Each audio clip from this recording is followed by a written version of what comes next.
En 1852, dans une plantation isolée de Géorgie, un propriétaire terrien força ses 3 filles à porter les enfants de son esclave le plus robuste. Ce qui commença comme une expérience dynastique secrète engendra une lignée dont les membres ignoraient leur véritable origine pendant 4 générations. Les archives judiciaires, découvertes en 1923 dans les caves d'un tribunal en démolition, révèlent une histoire si troublante que les autorités locales ordonnèrent leur destruction immédiate. Seules 3 copies survécurent, cachées dans des collections privées. Avant de continuer, abonnez-vous à cette chaîne et dites-moi dans les commentaires de quelle ville vous écoutez cette histoire. Chaque témoignage compte pour garder vivante la mémoire de ces événements que certains voudraient voir disparaître à jamais. L'automne de 1852 installait ses brumes matinales sur les terres basses du comté de Wilkinson, en Géorgie. Cette région, située entre la rivière Oconee et les marécages de l'intérieur, abritait depuis le début du siècle une économie entièrement dépendante du coton et du travail forcé. Les grandes propriétés s'étendaient sur des milliers d'hectares, séparées les unes des autres par des forêts de pins et de chênes drapés de mousse espagnole. La société qui s'y développait obéissait à des codes rigides où l'honneur familial et la pureté du sang constituaient les piliers d'un ordre social que personne n'osait remettre en question. La plantation Whitehall, du nom de la famille qui la possédait depuis 1811, incarnait parfaitement cette époque. Située à près de 15 km du bourg le plus proche, elle formait un monde en soi.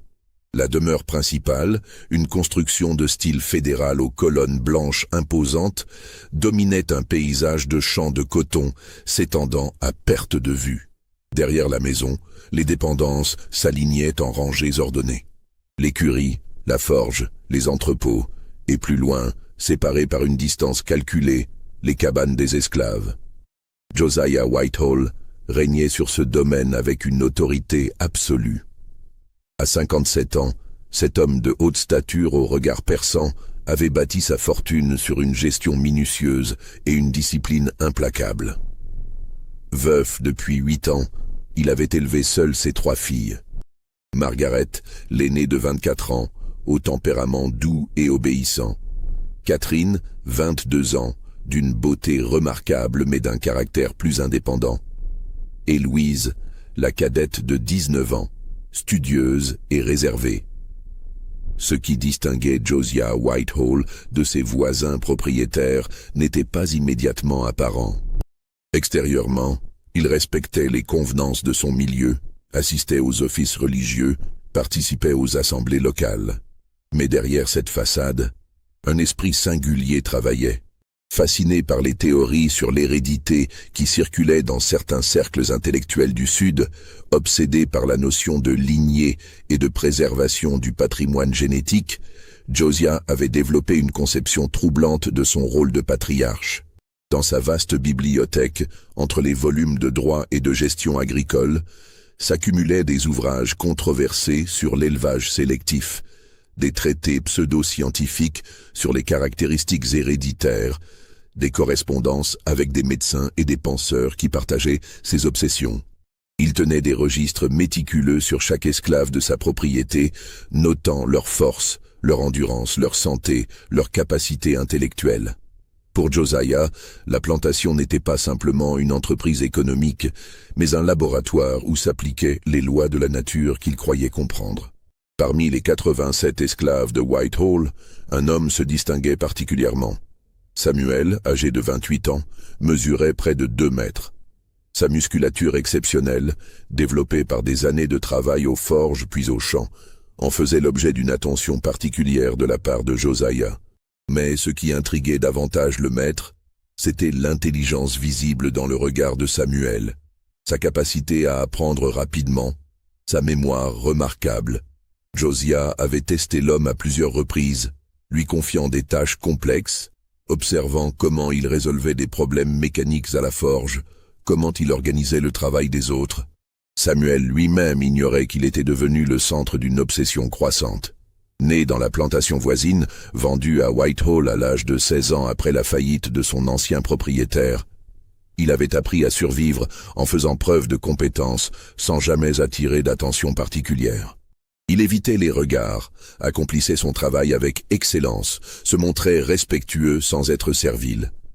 Cette dignité contenue, loin de déplaire à Josiah, renforçait sa conviction que cet homme possédait des qualités exceptionnelles.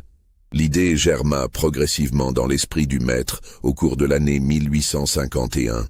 Ses filles approchaient ou dépassaient l'âge du mariage, mais Josiah rejetait systématiquement tous les prétendants. Les jeunes hommes de bonne famille du comté ne correspondaient pas à ses critères. Il les trouvait faibles, décadents, corrompus par l'oisiveté. Les fils de planteurs qu'il observait lors des rassemblements sociaux lui apparaissaient comme des spécimens dégénérés, incapables de préserver la force de sa lignée. C'est alors qu'une pensée interdite s'imposa à lui avec la force d'une révélation. Si la nature récompensait la force et l'intelligence, si les lois de l'hérédité qu'il étudiait avec tant d'ardeur étaient vraies, alors pourquoi les conventions sociales devraient-elles primer sur la logique biologique? Pourquoi sacrifier l'avenir de sa famille à des préjugés quand il avait sous la main le moyen de créer une descendance supérieure? Cette pensée, qui aurait horrifié n'importe quel membre de sa communauté, prit racine en lui. Il commença à la rationaliser, à construire une justification élaborée. Il n'était pas question de passion ou de désir, se disait-il, mais de science, de stratégie dynastique. Les grandes familles royales d'Europe n'avaient-elles pas pratiqué des mariages consanguins pour préserver leur sang? Il allait simplement appliquer le principe inverse, introduire une vigueur nouvelle dans sa lignée, tout en maintenant le contrôle absolu sur la descendance.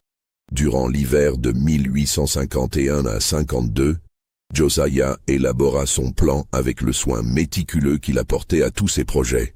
Il consulta discrètement des documents juridiques, cherchant à comprendre les subtilités du droit successoral et de la filiation. Il étudia les précédents historiques, découvrant dans ses lectures que de telles situations, bien que rarissimes et toujours cachées, n'étaient pas totalement inédites.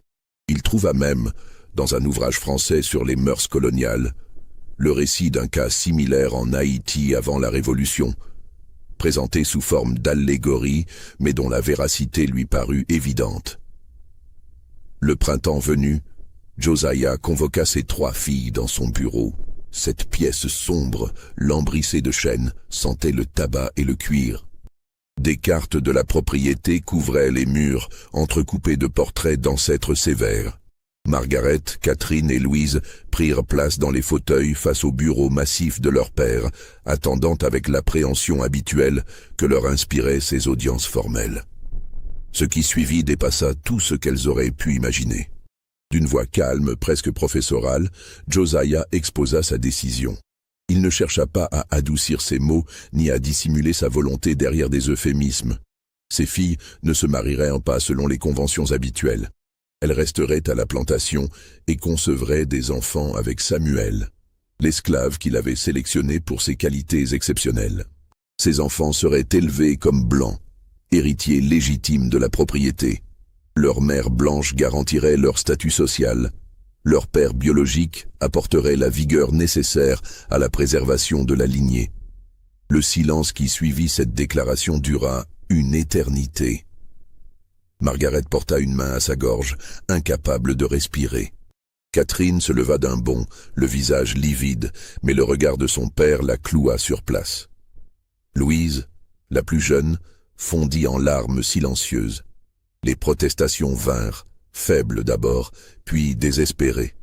Margaret tenta d'invoquer la morale, la religion, l'honneur familial. Catherine parla de scandale, de destruction de leur réputation. Louise supplia simplement qu'on lui épargne cette épreuve.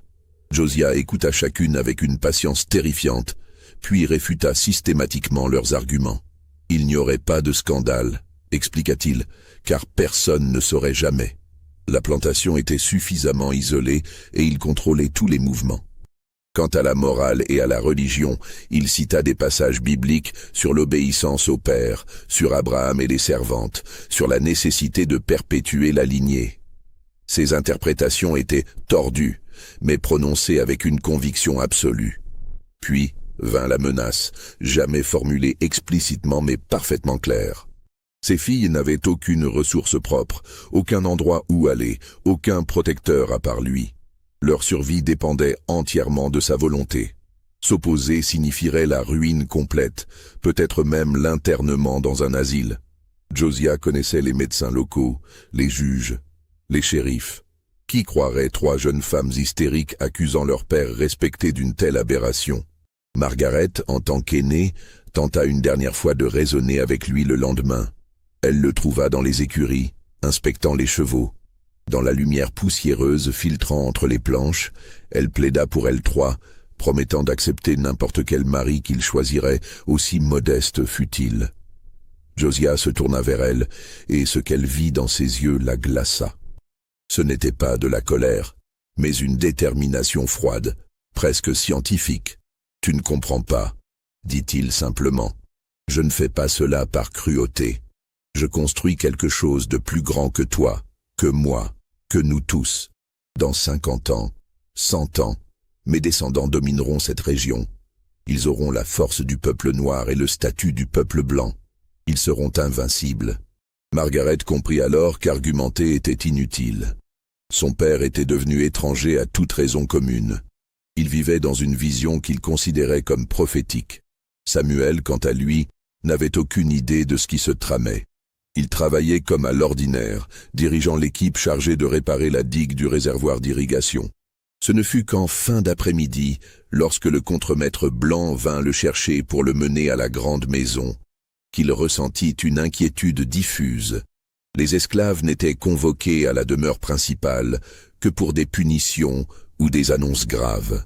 On le fit entrer par la porte de service et monter jusqu'à une chambre du 2e étage qu'il n'avait jamais vue. La pièce était meublée simplement mais proprement. Un lit, une table, une chaise, une bassine. Les volets étaient fermés. Josiah l'attendait, assis sur la chaise. Un pistolet posé bien en évidence sur la table à côté de lui. Ce qui suivit demeura gravé dans la mémoire de Samuel, comme un cauchemar éveillé. Josiah lui expliqua son rôle avec la même froideur clinique qu'il avait montrée à ses filles. Samuel serait le père biologique des petits-enfants de Josiah. Il s'unirait tour à tour avec chacune des 3 filles jusqu'à ce qu'elles soient enceintes. Il ne parlerait jamais de cela à quiconque, ne montrerait jamais aucune familiarité avec les jeunes femmes, ne manifesterait aucun intérêt pour les enfants à naître.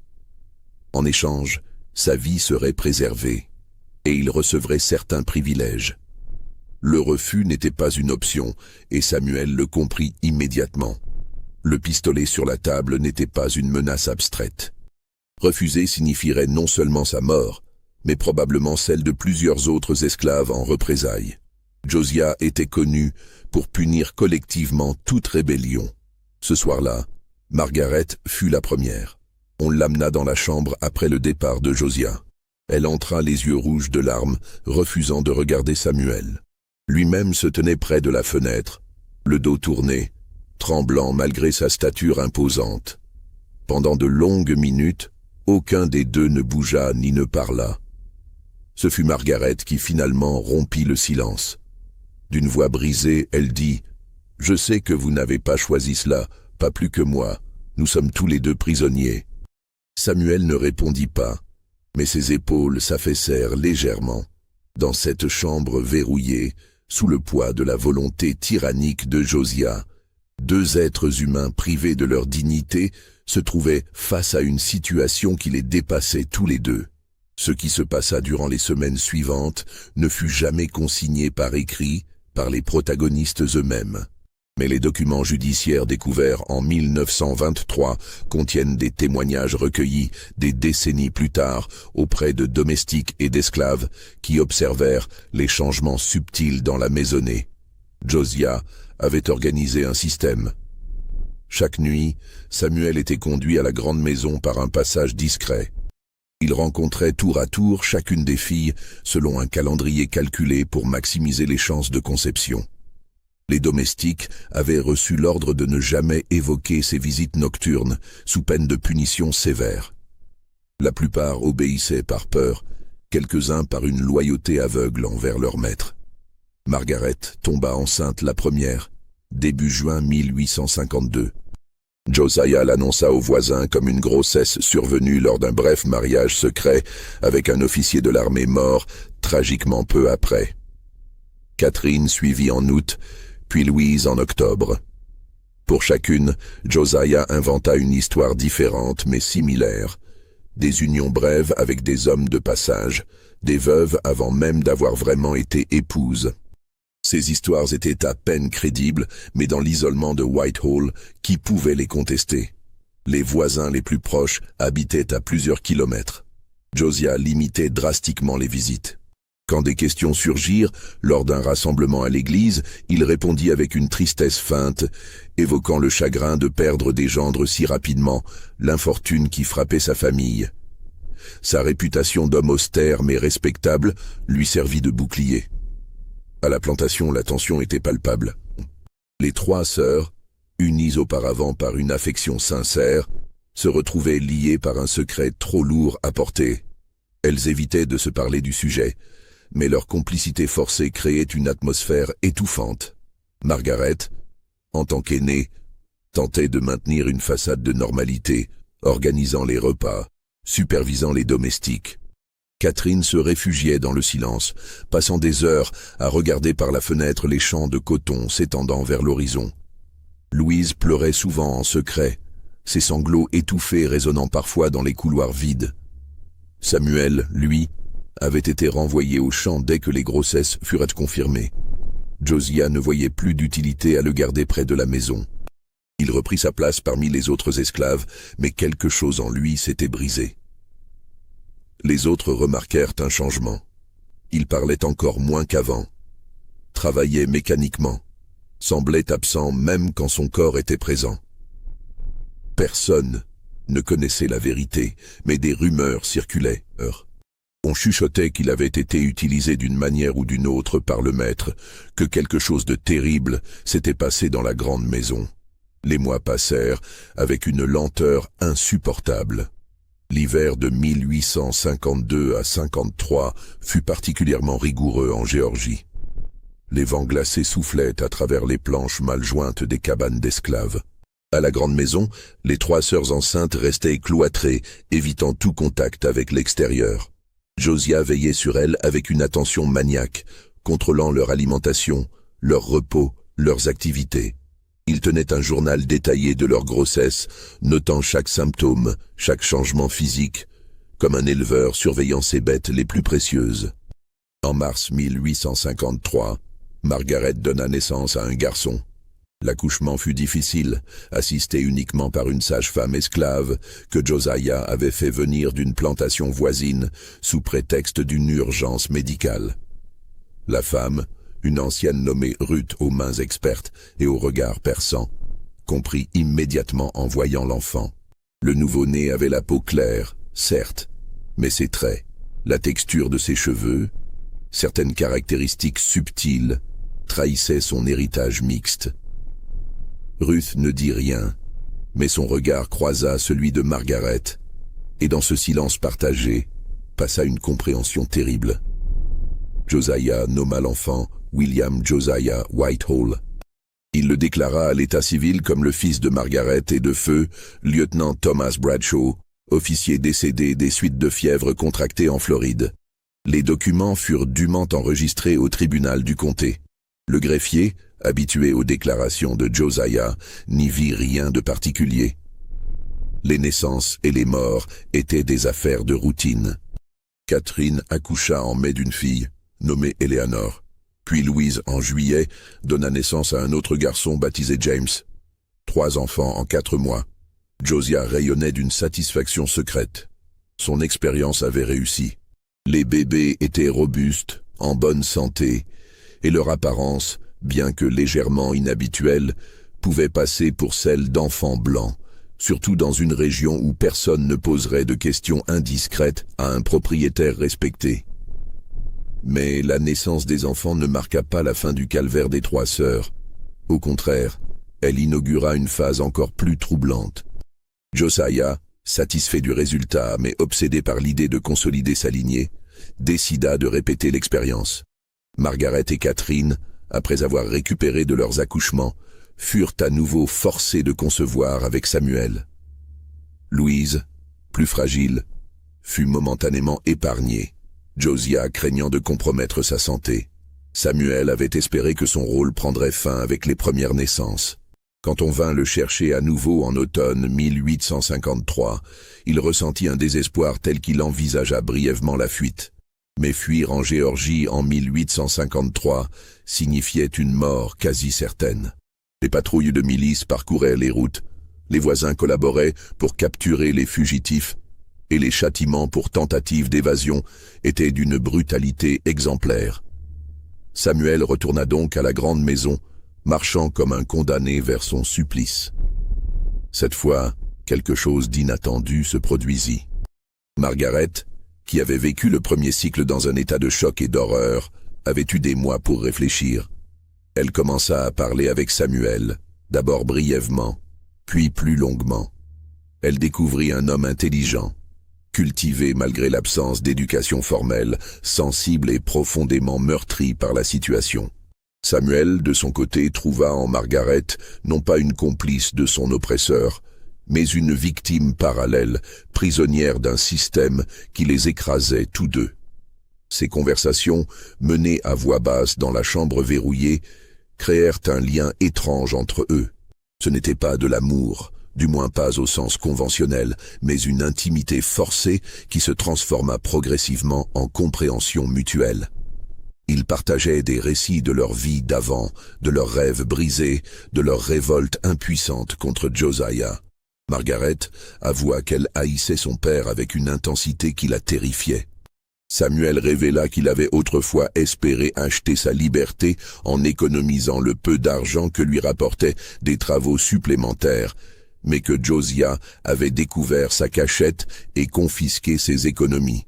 Catherine, quant à elle, réagit différemment au second cycle de grossesse.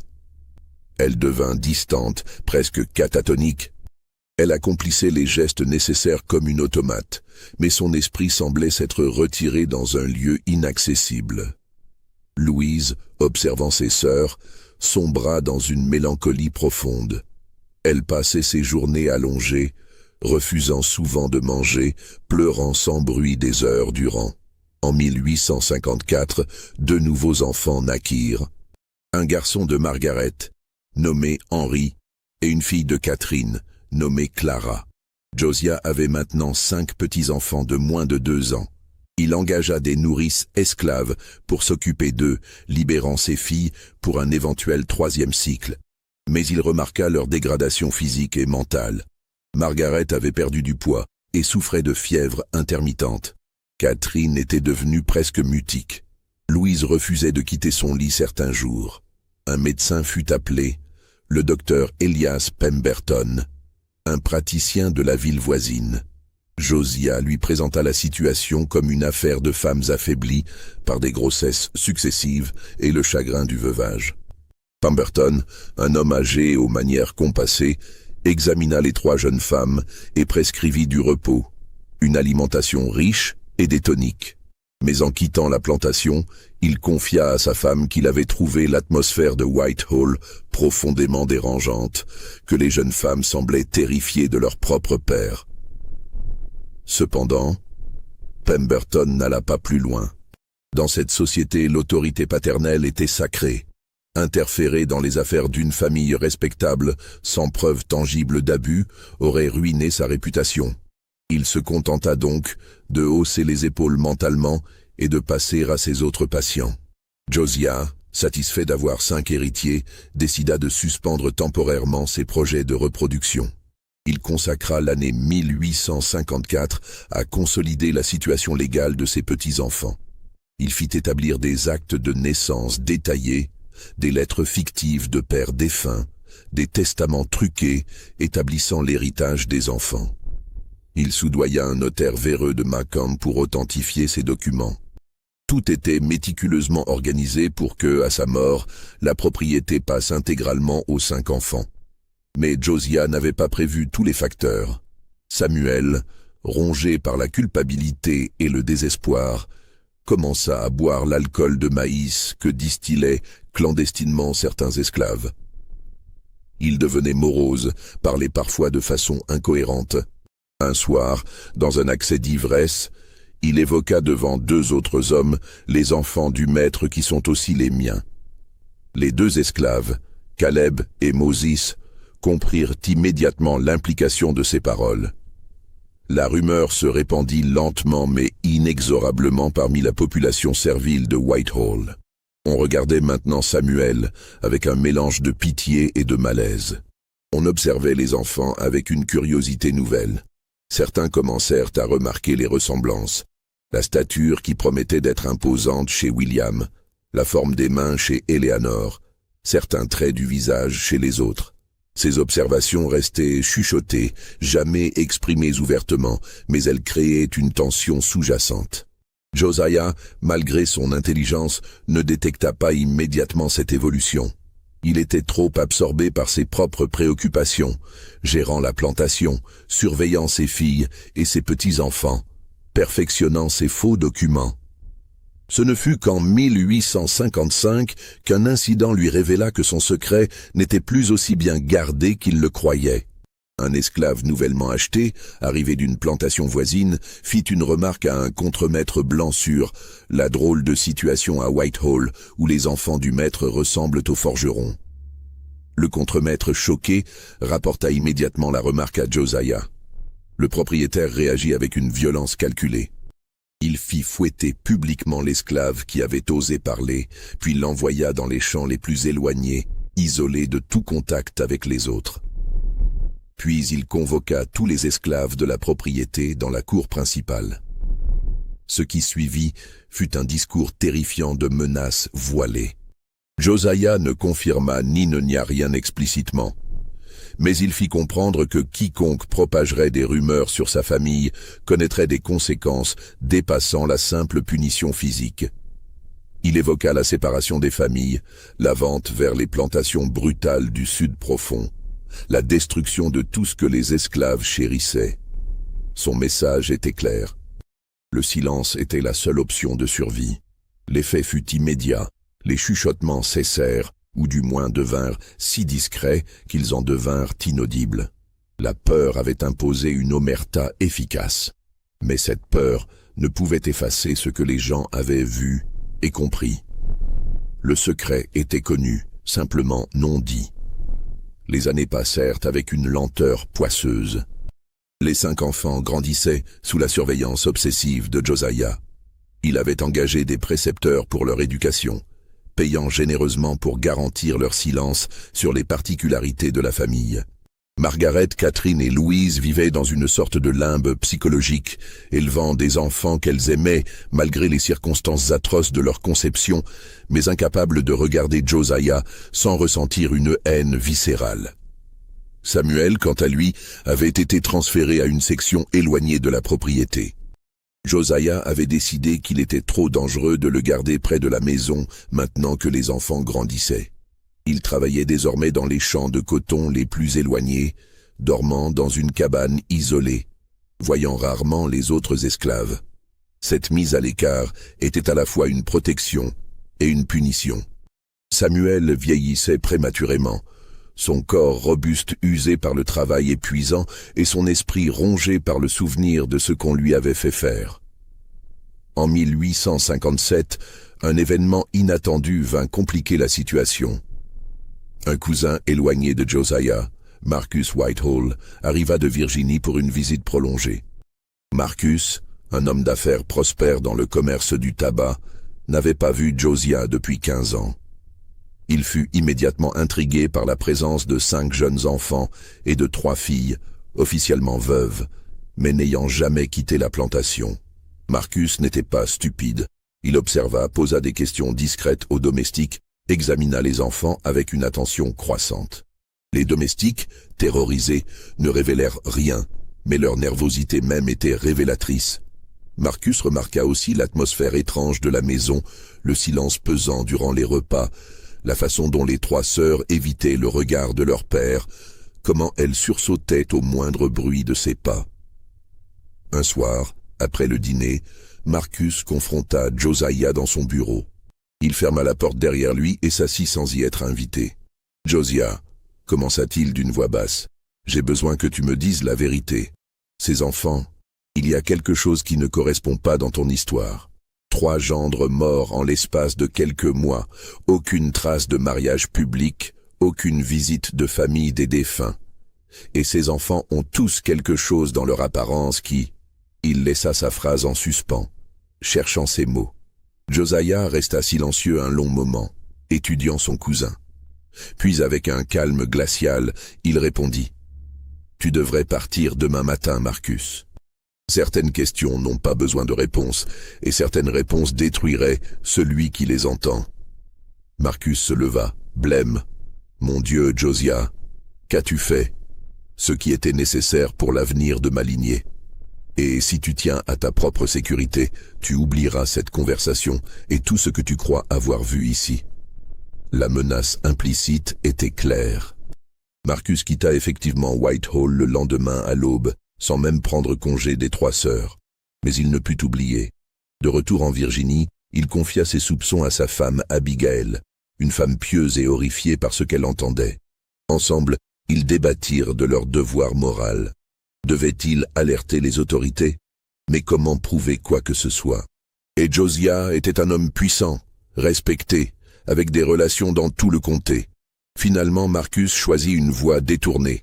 Il écrivit une lettre anonyme au juge de paix du comté de Wilkinson, suggérant qu'une enquête discrète sur les circonstances des naissances à Whitehall pourrait révéler des irrégularités. La lettre, datée de 1857, arriva effectivement au bureau du juge, un certain Harold Kensington, homme prudent et méthodique. Kensington lut la lettre avec un froncement de sourcils croissant. Les accusations étaient vagues, mais profondément troublantes.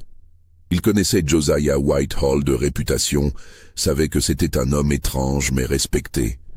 Après plusieurs jours de réflexion, il décida de faire une visite informelle à la plantation, se présentant sous prétexte de questions administratives sur l'enregistrement de certaines propriétés. Josiah reçut le juge avec une courtoisie parfaite.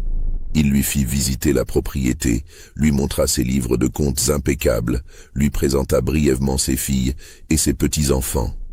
Les enfants, âgés maintenant de 4 à 5 ans, jouaient sagement sous la surveillance de leur nourrice. Ils étaient bien habillés, apparemment en bonne santé, éduqués.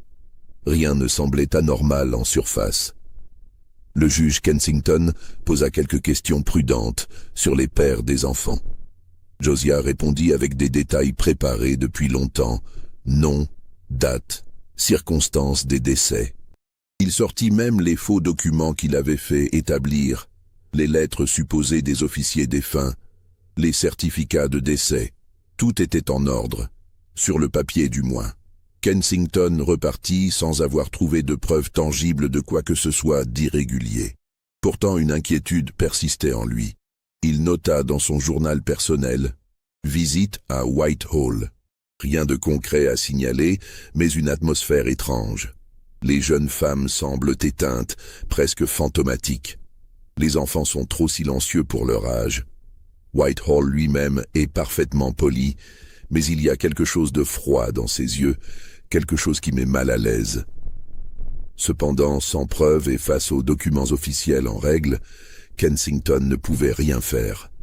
Il classa l'affaire comme non fondée, mais conserva la lettre anonyme dans ses archives personnelles, un détail qui s'avérerait crucial des décennies plus tard. La visite du juge alerta néanmoins Josiah sur le fait que son secret n'était peut-être pas aussi hermétique qu'il le croyait. Il devint encore plus paranoïaque, limitant davantage les contacts avec l'extérieur, surveillant étroitement ses filles et ses domestiques. Il fit venir un avocat de Savannah, loin de son comté, pour réviser tous ses documents successoraux et s'assurer qu'aucune faille légale ne pourrait être exploitée après sa mort. Pendant ce temps, les enfants grandissaient, inconscients du terrible secret de leur naissance. William, l'aîné, montrait déjà à 6 ans une intelligence remarquable et une stature prometteuse. Eleanor était une petite fille vive et curieuse. James, Henry et Clara développaient chacun leur personnalité distincte. Josiah les observait avec une satisfaction malsaine, voyant dans leurs caractéristiques physiques et mentales la confirmation de ses théories sur l'hérédité. Il commença à les éduquer personnellement, leur inculquant ses visions du monde, ses obsessions sur la lignée et la pureté du sang, ses théories pseudo-scientifiques. Les enfants, qui ne connaissaient rien d'autre, absorbaient ces enseignements comme des vérités absolues. Margaret, Catherine et Louise assistaient impuissantes à cet endoctrinement, mais toute tentative de contredire Josiah devant les enfants entraînait des punitions sévères. En 1859, un événement vint bouleverser l'équilibre précaire de Whitehall. Samuel, qui travaillait dans les champs éloignés, s'effondra un après-midi de canicule. Les autres esclaves le transportèrent à sa cabane, pensant qu'il s'agissait d'une simple insolation. Mais sa condition se détériora rapidement. Il fut pris de fièvre violente, de délire. Le contremaître blanc, craignant une épidémie, alerta Josiah. Le propriétaire se rendit personnellement à la cabane, accompagné du docteur Pemberton, qu'il avait fait appeler d'urgence. Le médecin examina Samuel et diagnostiqua une pneumonie sévère, probablement aggravée par des années de conditions de vie difficiles et de travail épuisant. Il prescrivit des remèdes, mais secoua la tête d'un air pessimiste en quittant la cabane. Josiah resta seul quelques instants avec Samuel semi-conscient. L'esclave délirait, marmonnant des phrases incohérentes. À un moment, ses yeux s'ouvrirent et se fixèrent sur Josiah avec une lucidité soudaine et terrible. « Mes enfants, murmura-t-il d'une voix rauque, vous leur avez volé leur père, vous m'avez volé mes enfants. » Josiah ne répondit pas, mais quelque chose passa sur son visage, une expression complexe mêlant triomphe et malaise. Il quitta la cabane sans un mot. Samuel mourut 3 jours plus tard, le 28 août 1859. Il avait 35 ans. Son corps fut enterré dans le cimetière des esclaves, dans une tombe non marquée, comme c'était la coutume. Seuls quelques esclaves assistèrent à l'ensevelissement sommaire. Personne ne prononça d'éloge funèbre. Personne ne pleura ouvertement, mais tous ceux qui connaissaient le secret portèrent intérieurement le poids de cette mort, comme celle d'un martyr. À la grande maison, la nouvelle de la mort de Samuel fut reçue avec des réactions complexes. Margaret ressentit un chagrin surprenant. Malgré les circonstances atroces, elle avait développé une forme de respect pour cet homme brisé par la volonté de son père. Catherine ne manifesta aucune émotion visible, son visage restant aussi impassible qu'à l'ordinaire. Louise pleura en silence dans sa chambre, pleurant non seulement Samuel, mais toutes les victimes de la tyrannie de leur père, elles-mêmes incluses. Les enfants, âgés maintenant de 6 à 7 ans, ne furent pas informés. Ils ne savaient rien de Samuel, ne l'avaient jamais rencontré consciemment. Leur grand-père leur dit simplement qu'un esclave était mort, un événement banal dans une plantation. William, toujours curieux, demanda de quoi l'homme était mort. Josiah répondit sèchement, « De ce dont meurent tous les faibles, de leur propre insuffisance. » La guerre de sécession éclata en avril 1861, bouleversant l'ensemble du Sud. Josiah, maintenant âgé de 66 ans, était trop vieux pour combattre, mais il contribua financièrement à l'effort confédéré et fournit des vivres aux troupes qui passaient. La plantation Whitehall, relativement isolée des grands axes de combat, fut relativement épargnée durant les premières années du conflit. Cependant, la guerre apporta des changements significatifs. La main-d'œuvre esclave devint instable, certains hommes s'enfuyant vers les lignes de l'Union quand elles se rapprochèrent. Josiah dut resserrer sa surveillance et sa discipline. Paradoxalement, la guerre lui fournit aussi une couverture providentielle pour son secret. Dans le chaos général, dans la destruction de nombreux registres administratifs, dans la mort de milliers d'hommes dont les corps ne furent jamais identifiés, l'histoire des 3 officiers fictifs morts devint encore plus plausible, encore plus difficile à vérifier. Les enfants, désormais âgés de 8 à 9 ans, étaient suffisamment grands pour comprendre que quelque chose d'énorme se passait dans leur monde. William, l'aîné, montrait déjà des qualités de leadership. Il était grand pour son âge, fort, intelligent, et commençait à poser des questions embarrassantes sur son père. Josiah lui racontait des histoires élaborées sur le brave lieutenant Bradshaw, héros de guerre mort pour la cause. William écoutait avec fascination, construisant dans son esprit l'image d'un père mythique qu'il n'avait jamais connu. Margaret observait son fils avec un mélange d'amour et de douleur. William ressemblait de plus en plus à Samuel, non seulement physiquement mais aussi dans certaines expressions, certains gestes. Elle se demandait si un jour il découvrirait la vérité et ce que cela ferait de lui. Elle pensait souvent à Samuel, à l'homme qu'il avait été avant que son père ne le détruise. Elle se demandait s'il avait pensé aux enfants avant de mourir, s'il avait eu conscience qu'une part de lui vivait dans ces 5 êtres. En 1863, la guerre prit un tournant plus sombre pour le Sud. Les défaites s'accumulaient, les ressources se raréfiaient. À Whitehall, on manquait de certains produits essentiels.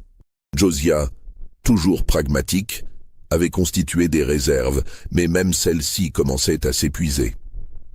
Il envisagea de vendre certaines terres, mais les acheteurs étaient rares en temps de guerre. Plus préoccupant encore, plusieurs esclaves avaient réussi à fuir vers les lignes de l'Union. Parmi eux se trouvait Caleb, l'un des 2 hommes à qui Samuel avait confié des années auparavant le secret des enfants. Josiah apprit la fuite avec une inquiétude croissante. Caleb pourrait-il parler, révéler ce qu'il savait aux autorités de l'Union? Mais dans le chaos de la guerre, qui écouterait le témoignage d'un ancien esclave sur des événements vieux de 10 ans? Néanmoins, Josiah ne pouvait écarter complètement le risque. Il passa les mois suivants dans une anxiété rongeante, guettant toute visite inattendue, tout signe que son secret avait été révélé. Mais rien ne vint. Caleb, s'il parla effectivement, ne fut apparemment pas cru, ou son témoignage se perdit dans le flot d'informations contradictoires qui circulaient durant cette période. En avril 1865, la guerre se termina avec la défaite de la Confédération. L'émancipation des esclaves fut proclamée. À Whitehall, cette nouvelle fut reçue avec des réactions diverses. Les esclaves restants, environ 45 personnes, la plupart trop âgés ou trop jeunes pour avoir fui, célébrèrent discrètement. Josiah, effondré, vit s'écrouler le monde qu'il avait connu, mais il lui restait sa terre et ses petits-enfants. La période de reconstruction qui suivit fut chaotique. Les anciennes structures de pouvoir s'effondraient, de nouvelles tentaient de se constituer. Josiah, avec l'habileté d'un survivant, s'adapta. Il transforma ses anciens esclaves en métayers, leur louant des parcelles de terre en échange d'une part de la récolte. Le système n'était guère plus juste que l'esclavage, mais il était légal. Parmi ceux qui restèrent travailler à Whitehall se trouvait Ruth, la sage-femme qui avait assisté à la naissance de William. Maintenant libre, elle aurait pu partir, mais elle était âgée et n'avait nulle part où aller. Elle accepta donc de rester, travaillant comme domestique contre un maigre salaire. Elle observait les enfants grandir avec un regard lourd de secret. En 1866, un événement étrange se produisit. Un homme se présenta à Whitehall, se faisant appeler Jacob Freeman. Il était noir, âgé d'environ 40 ans, et prétendait chercher des membres de sa famille dispersés durant l'esclavage. Il demanda à parler aux anciens esclaves de la plantation. Josiah, méfiant, le reçut froidement, mais ne put légalement lui interdire de parler aux métayers. Jacob passa plusieurs jours à Whitehall, interrogeant les anciens esclaves. Il posait des questions sur des personnes spécifiques, sur des événements passés. Ruth, qui lui parla longuement, lui révéla finalement ce qu'elle savait. Jacob écouta avec une intensité croissante, puis demanda « L'homme dont tu parles, Samuel, avait-il des cicatrices en forme de croix sur l'épaule gauche ?» Ruth réfléchit, puis hocha la tête. « Oui, je crois. Je l'ai vu une fois quand il travaillait torse nu près des forges. » Jacob ferma les yeux un instant. « C'était mon frère. Nous avons été séparés quand j'avais 12 ans et lui 16. J'ai passé 25 ans à le chercher. Et maintenant tu me dis qu'il est mort il y a 7 ans, sans même avoir pu voir ses propres enfants. » Ruth posa une main tremblante sur le bras de Jacob. « Ces enfants grandissent dans la grande maison, élevés comme blancs. Ils ne savent rien. Le vieux maître les a volés à leur père comme il lui a volé sa dignité. Jacob serra les poings. « Je veux les voir, je veux voir les enfants de mon frère. »« C'est trop dangereux, » murmura Ruth. « Le vieux maître est affaibli, mais il reste puissant. Et que gagnerais-tu à leur révéler la vérité? Tu détruirais leur monde. Ils sont innocents dans tout cela. » Jacob resta à Whitehall encore 2 jours, déchiré entre son désir de justice et la conscience du mal qu'une révélation causerait. Il observa de loin les 5 enfants, maintenant âgés de 13 à 14 ans. William, grand et fort, ressemblait effectivement à Samuel jeune. Les autres portaient aussi des traces de leur héritage mixte, subtil mais visible pour qui savait regarder. Finalement, Jacob prit une décision qui entrait le reste de sa vie. Il écrivit une lettre détaillée, relatant tout ce qu'il avait appris, nommant les témoins, décrivant les enfants. Il data et signa la lettre, puis la confia à un avocat noir de Mâcon qui venait d'ouvrir un cabinet pour défendre les droits des affranchis. « Conservez ceci, dit-il. Si quelque chose arrive à ces enfants, si on tente de les déshériter ou de leur nuire, cette lettre pourrait être leur salut. Mais n'en parlez à personne tant que ce n'est pas nécessaire. » L'avocat, nommé Cornelius Harper, prit la lettre avec solennité. Il la plaça dans un coffre-fort avec d'autres documents sensibles. Jacob quitta alors la Géorgie, incapable de supporter de rester près des enfants de son frère, sans pouvoir leur révéler la vérité. Si cette histoire vous glace le sang, laissez un j'aime et dites-moi dans les commentaires ce que vous pensez qu'il va arriver à ces enfants. La vérité finira-t-elle par éclater? Les années passèrent. Josiah vieillissait, son corps s'affaiblissait, mais son esprit restait vif et tyrannique. Il avait maintenant 75 ans et savait que sa mort approchait. Il passa les années de 1870 à 1875 à perfectionner ses dispositions testamentaires. La plantation serait divisée en 5 parts égales entre ses 5 petits-enfants. Ses 3 filles recevraient des rentes viagères, mais n'auraient aucun contrôle sur la propriété. Margaret, Catherine et Louise, maintenant dans la quarantaine, avaient vieilli prématurément. Margaret souffrait de troubles nerveux chroniques. Catherine était devenue complètement recluse, passant ses journées enfermée dans sa chambre. Louise avait développé une dépendance au laudanum pour gérer ses angoisses. Elles avaient toutes 3 sacrifié leur vie entière à l'obsession monstrueuse de leur père. Les enfants, devenus de jeunes adultes, ignoraient toujours la vérité sur leur naissance. William, à 22 ans, était un homme impressionnant de près de 2 mètres, intelligent et charismatique. Il avait étudié le droit à Atlanta et revenait régulièrement à Whitehall. Eleanor, 20 ans, était d'une beauté frappante et d'une volonté de fer. James, Henry et Clara développaient également des personnalités fortes, tous marqués par l'éducation stricte et les théories obsessionnelles de leur grand-père. Josiah leur avait inculqué une fierté immense de leur lignée, une conviction de leur supériorité naturelle. Ironiquement, il les avait rendus racistes, méprisant les Noirs affranchis qui travaillaient maintenant comme métayers sur leurs terres. Ils ignoraient qu'une partie de ce sang qu'ils méprisaient coulait dans leurs propres veines. En février 1876, Josiah tomba malade. Une congestion pulmonaire se développa en pneumonie sévère. Le docteur Pemberton, maintenant âgé de 82 ans mais toujours en activité, fut appelé. Il examina Josiah et déclara qu'il ne lui restait que quelques jours. Dans son lit de mort, Josiah fit venir ses 3 filles. Les petits-enfants étaient absents, William étant à Atlanta, les autres en visite chez des connaissances. Josiah regarda ses filles et dit d'une voix affaiblie mais claire, « Vous avez toujours cru que je vous avais détruite, mais vous ne comprenez pas. J'ai créé quelque chose d'extraordinaire. Dans 100 ans, 200 ans, mes descendants domineront cette région. Ils auront la force et l'intelligence que j'ai sélectionnées. Mon œuvre me survivra. » Margaret, trouvant un dernier sursaut de courage, répondit d'une voix tremblante. « Votre œuvre est une abomination. Et un jour, la vérité éclatera. Les enfants découvriront ce que vous leur avez caché.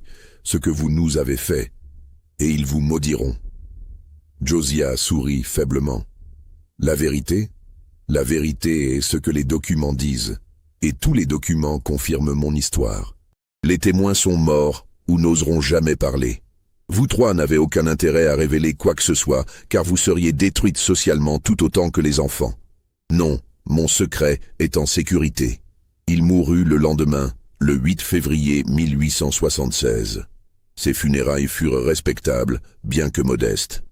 Les 5 petits-enfants pleurèrent sincèrement l'homme qui les avait élevés, ignorant la monstruosité cachée sous son apparence de patriarche sévère, mais aimant. Le testament fut lu par un notaire de Mâcon. Comme prévu, la plantation fut divisée entre les 5 héritiers. Les 3 filles reçurent leur rente. Tout était parfaitement légal, parfaitement organisé. L'empire que Josiah avait voulu créer lui survivait effectivement. Mais Josiah n'avait pas tout prévu. Ruth, la sage-femme, maintenant âgée de 76 ans, sentait sa propre mort approcher. Le secret qu'elle portait depuis 23 ans pesait sur sa conscience. Elle avait respecté le silence par peur, puis par habitude, puis par compassion pour les enfants innocents.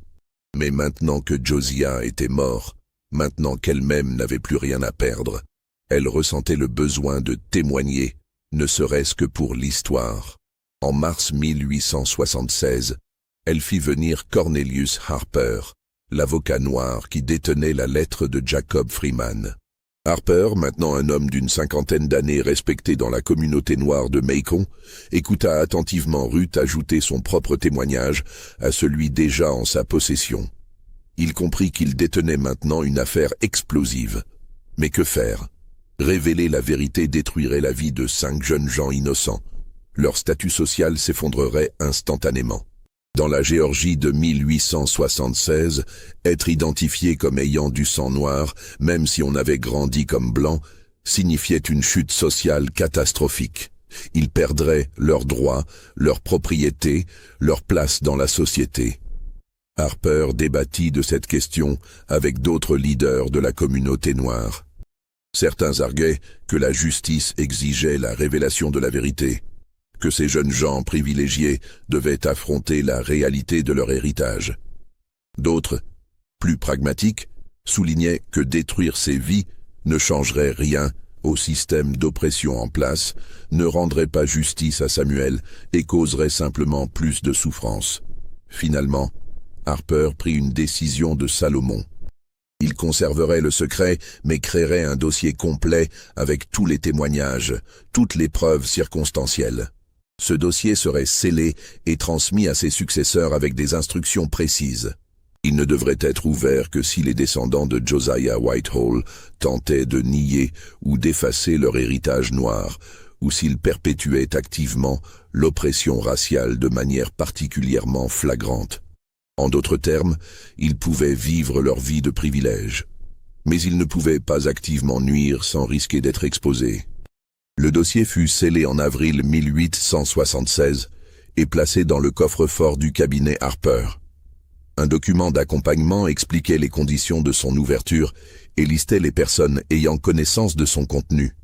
Harper en informa discrètement quelques anciens de la communauté noire, créant une sorte de surveillance collective sur la famille Whitehall. Pendant ce temps, à la plantation, les 5 héritiers commençaient à gérer leur patrimoine. William, avec sa formation juridique, prit naturellement le rôle de leader. Il réorganisa l'exploitation, modernisant certaines méthodes, négociant de meilleurs contrats de métaillage. Les 4 autres s'occupaient de différents aspects de l'entreprise familiale. Ils formaient une unité cohésive, fiers de leur nom et de leur héritage supposé. Cependant, des fissures commencèrent à apparaître. Eleanor, la plus intuitive des 5, remarqua des comportements étranges chez leur mère Margaret et leur tante. Elle les surprit plusieurs fois en train de pleurer sans raison apparente, ou de les regarder avec une expression mêlant amour et douleur incompréhensible. Quand elle posait des questions, on éludait, on changeait de sujet. Eleanor commença à investiguer discrètement. Elle fouilla la bibliothèque de son grand-père, lisant ses notes personnelles. Elle y découvrit des passages troublants sur l'hérédité, Des théories sur la sélection, des notations obsessionnelles sur les caractéristiques physiques et mentales, mais rien de concret sur ses propres origines. Elle interrogea ensuite les anciens serviteurs. La plupart se fermèrent immédiatement, terrifiés même après la mort de Josiah. Mais une vieille femme, ancienne domestique de la maison, lui dit quelque chose de cryptique. « Mademoiselle Éléanore, certaines vérités sont trop lourdes à porter. Votre grand-père a emporté ses secrets dans sa tombe. Peut-être est-ce mieux ainsi. » Intriguée et frustrée, Éléanore consulta les registres publics. Elle examina les actes de naissance, les soi-disant certificats de décès de son père et des pères de ses cousins.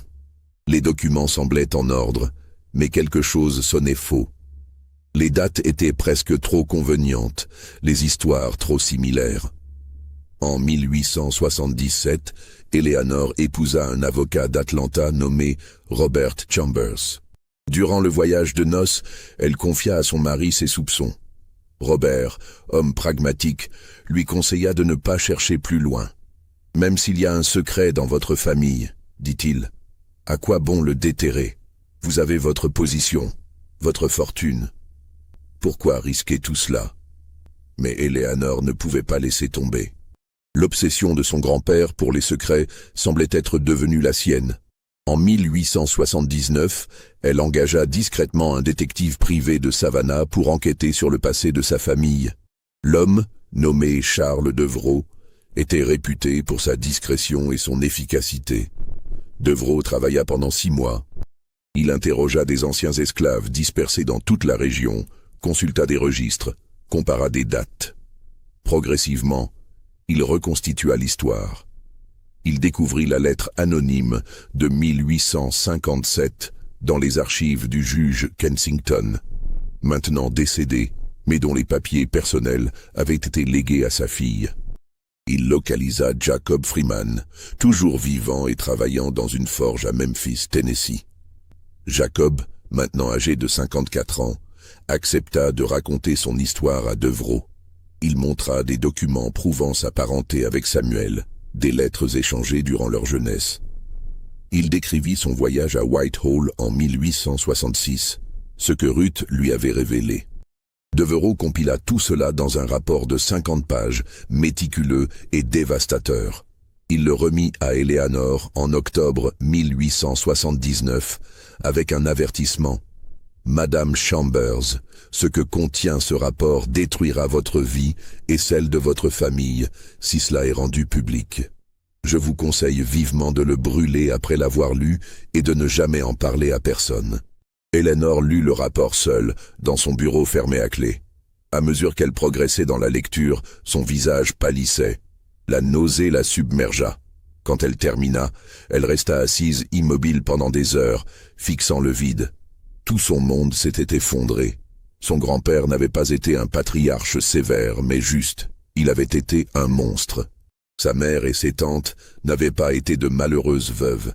Elles avaient été des victimes d'une violence innommable. Et elle-même, son frère, ses cousins, ils n'étaient pas ce qu'ils croyaient être. Le choc fut tel qu'Éléanore tomba malade pendant plusieurs semaines. Son mari, inquiet, la pressa de lui révéler ce qu'elle avait découvert. Finalement, dans un moment de faiblesse, elle lui montra le rapport.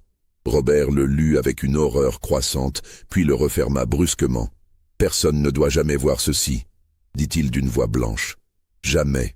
Tu comprends ce que cela signifierait pour nous tous ?» Éléanore comprenait parfaitement. Dans la Géorgie de 1879, la révélation de leur héritage mixte les détruirait socialement et légalement. Les lois Jim Crow se durcissaient.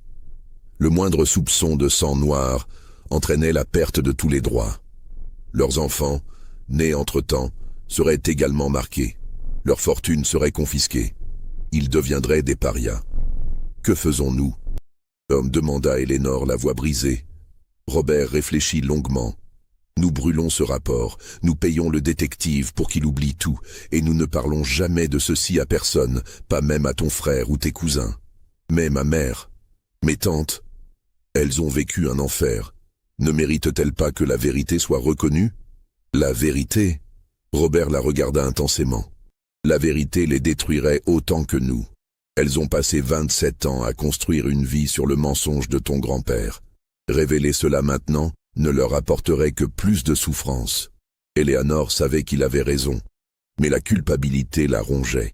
Elle pensa à Samuel, l'homme dont elle portait le sang, mort sans avoir jamais pu reconnaître ses enfants. Elle pensa aux esclaves qui avaient gardé le secret par peur. Elle pensa à l'injustice monumentale que représentait toute cette histoire. Finalement, elle prit une décision. Le rapport de Devrault ne serait pas brûlé, mais caché. Elle le plaça dans une boîte métallique scellée qu'elle enterra dans un endroit secret de la propriété familiale, sous un vieux chêne près du cimetière des esclaves. Elle dressa une carte codée de son emplacement et la confia à son avocat personnel avec des instructions. Le document ne devait être exhumé que 50 ans après sa propre mort, ou si un descendant de la famille Whitehall cherchait activement à découvrir la vérité. Elle paya généreusement Devrault pour son silence, puis retourna à sa vie, portant désormais un secret qui changeait tout ce qu'elle croyait savoir d'elle-même. Les années continuèrent de s'écouler sur Whitehall. William devint un avocat respecté, défendant ironiquement les lois ségrégationnistes qui l'ignoraient le concernaient directement. James et Henry devinrent de prospères planteurs. Clara épousa un juge. Tous eurent de nombreux enfants, perpétuant sans le savoir la lignée hybride créée par Josiah.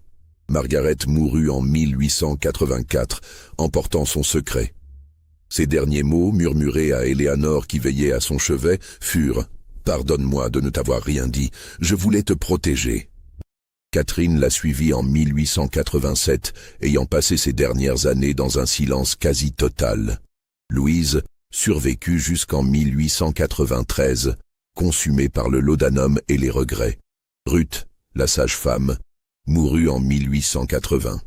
Sur son lit de mort, elle confia à un jeune pasteur noir « J'ai aidé à mettre au monde 5 enfants qui ne savent pas qui ils sont vraiment. J'ai gardé le silence pour les protéger.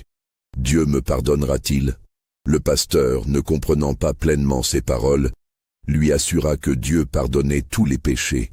Jacob Freeman mourut à Memphis en 1889, sans avoir jamais révélé publiquement le secret de son frère. Mais il avait écrit ses mémoires, conservés par sa famille, relatant toute l'histoire.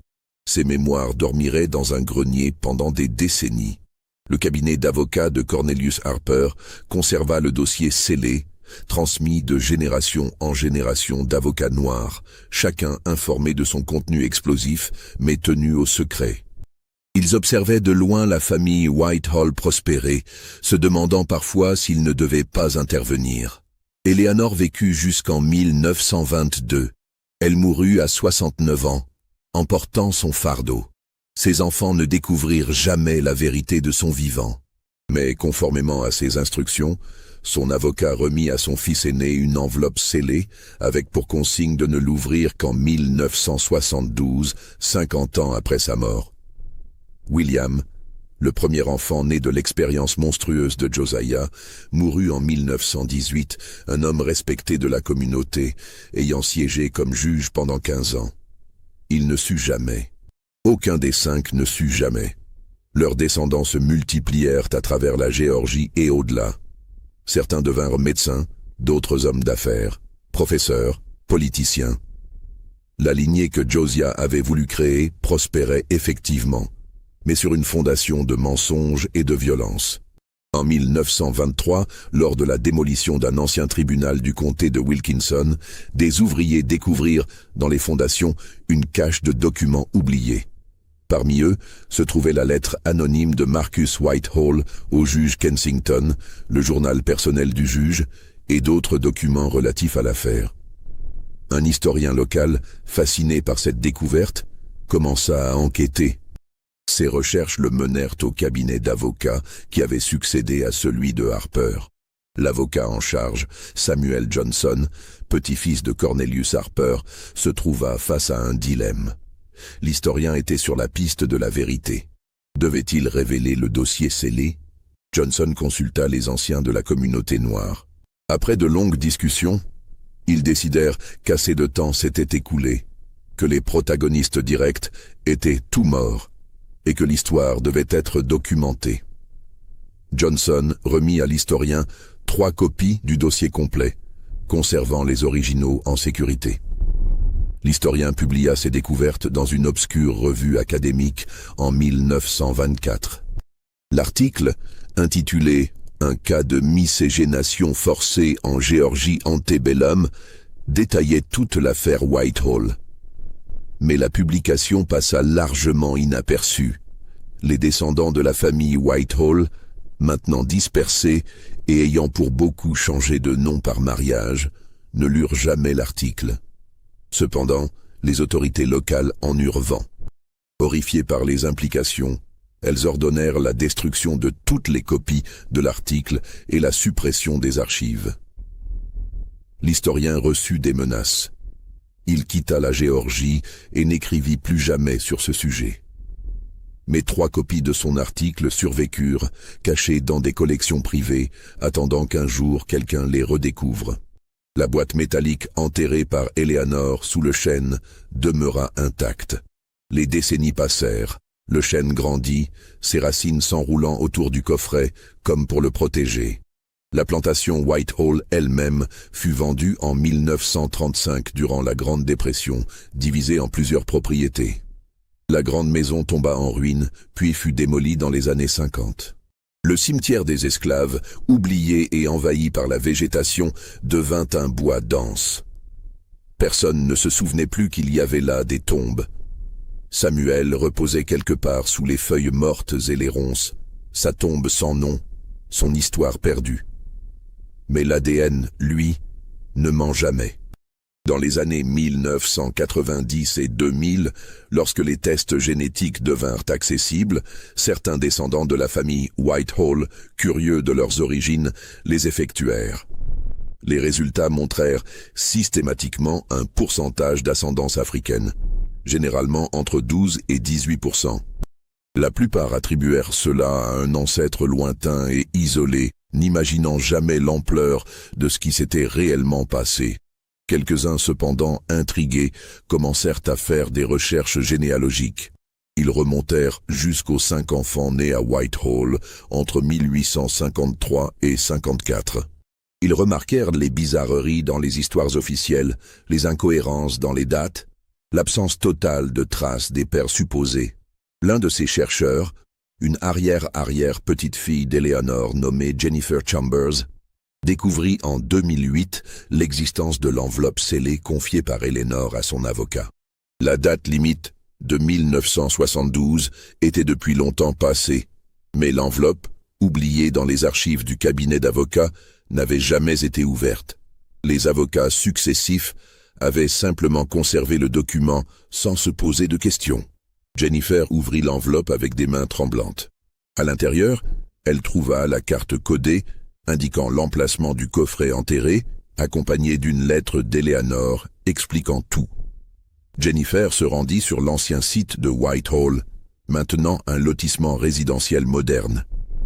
Après avoir obtenu les autorisations nécessaires, elle localisa le vieux chêne, miraculeusement préservé au centre d'un petit parc communal. L'excavation fut effectuée en 2009. Le coffret métallique, remarquablement bien préservé, fut exhumé. À l'intérieur, le rapport de Devereux était intact, protégé de l'humidité par son scellage hermétique. Jennifer lut le document, puis pleura pendant des heures. Elle se trouva confrontée au même dilemme qu'Eleanor 130 ans plus tôt.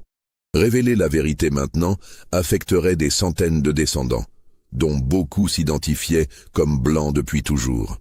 Certains occupaient des positions importantes dans des régions où le racisme demeurait vivace. La révélation pourrait détruire des vies, briser des familles. Jennifer consulta des éthiciens, des historiens, des membres de sa famille élargie. Les opinions étaient divisées. Finalement, elle choisit une voie médiane. Elle publia l'histoire sous forme de roman historique, changeant les noms mais conservant tous les détails factuels. Le livre, publié en 2011, connut un succès modeste. La plupart des lecteurs le prirent pour une fiction. Quelques historiens reconnurent la base factuelle et publièrent des articles académiques. Les descendants de Whitehall qui lurent le livre eurent des réactions variées. Certains refusèrent d'y croire. D'autres acceptèrent la vérité et entreprirent un voyage de redécouverte de leur identité. D'autres encore restèrent dans le déni. L'héritage de Josiah Whitehall persiste aujourd'hui de manière complexe. Ses descendants, qu'ils connaissent ou non la vérité, portent en eux le sang de Samuel et celui des 3 sœurs violentées. Ils incarnent, malgré eux, la preuve que les catégories raciales sont des constructions sociales, que le sang mélangé coule dans les veines de familles se croyant pures depuis des générations. La plantation elle-même n'existe plus. Le lotissement qui l'a remplacé abrite des familles de toutes origines, ignorantes du drame qui s'est joué sur cette terre il y a plus de 150 ans. Seul le vieux chêne demeure, témoin silencieux portant dans ses anneaux de croissance la mémoire des secrets enfouis à ses pieds. Dans le cimetière des esclaves devenus forêt, Samuel repose toujours quelque part sous la terre rouge de Géorgie. Aucune pierre ne marque sa tombe. Aucune plaque ne commémore sa souffrance. Mais son ADN vit dans des dizaines, des centaines de personnes qui ne connaîtront jamais son nom. Margaret, Catherine et Louise ne reçurent jamais justice pour ce qu'elles subirent. Leur calvaire resta caché, transformé par l'histoire officielle en une fiction romantique de veuves courageuses. Seules quelques lignes dans des documents épars témoignent de leur véritable tourment. Josiah Whitehall voulait créer une dynastie qui durerait des siècles. Il y est parvenu, d'une certaine manière, Mais cette dynastie porte en elle la marque de son crime. Une vérité génétique indélébile qui contredit tout ce qu'il croyait construire. Son obsession de pureté a créé le mélange même qu'il prétendait éviter dans d'autres contextes. Son désir de contrôle absolu a engendré une histoire qui échappa définitivement à son contrôle après sa mort. Cette histoire vous a-t-elle troublé? Pensez-vous que toute la vérité ait été révélée ou que d'autres secrets dorment encore dans les archives oubliées du Sud américain? Dites-le dans les commentaires. Abonnez-vous pour découvrir d'autres récits de l'histoire cachée, ces événements que certains voudraient voir disparaître à jamais. Et partagez cette histoire avec ceux qui comprennent que le passé, même enterré, finit toujours par ressurgir d'une manière ou d'une autre. Les documents existent. Les tombes anonymes existent. Les descendants existent. Entre le mythe de la famille Whitehall et la réalité de ce qui s'est passé dans cette plantation isolée de Géorgie, il y a un gouffre de souffrance, de violence et de secrets que 150 ans n'ont pas suffi à effacer complètement. Et quelque part, dans les archives d'un cabinet d'avocats, dans une collection privée, dans les souvenirs transmis de génération en génération dans la communauté noire de Géorgie, la vérité complète attend toujours, patiente, indestructible. Était-ce réel? Les dates correspondent, les lieux existaient, les lois de l'époque le permettaient, les mentalités le rendaient possible. Seuls les noms ont peut-être été changés pour protéger ceux qui vivent encore avec cet héritage. À vous de décider ce que vous croyez. Mais souvenez-vous, l'histoire n'est jamais simplement ce qui est écrit dans les livres officiels. C'est aussi ce qui est murmuré, caché, enterré sous les vieux chênes, scellé dans des coffrets métalliques, transmis dans des lettres secrètes de génération en génération. Et parfois, après plus d'un siècle, ces secrets remontent à la surface, forçant les descendants à affronter une vérité que leurs ancêtres avaient désespérément voulu effacer.